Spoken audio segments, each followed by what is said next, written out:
রাধে রাধে ভক্তরা, পঞ্চগোসাই মন্দির দর্শন করে আমরা চলে আসলাম অদ্বৈত গোসাই ও সীতা ঠাকুরানীর বাড়িতে। এখানে অদ্বৈত গোসাই আর সীতা ঠাকুরানী আছেন।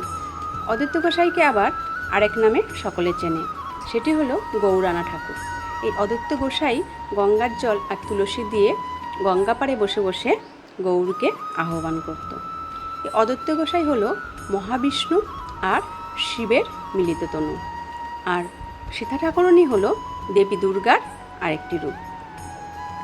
এই অদ্বৈত গোসাই এর আরেকটি বাড়ি আছে, সেটি হলো শান্তিপুরে।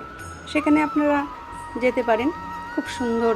সেখানে অদ্বৈত গোসাইয়ের বিগ্রহ আছে, অদ্বৈত গোসাইয়ের সেবা হয় ওখানে, আর মহাপ্রভুরও বিগ্রহ আছে।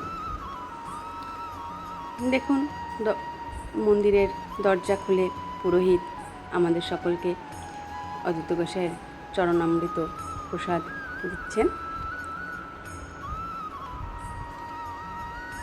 এখানেও অদ্বৈত গোসাইয়ের খুব সুন্দর বিগ্রহ সেবা হয়। পাশে দেখুন কি সুন্দর খাট সাজানো। ভালোবেসে বলে যাও রাধে রাধে।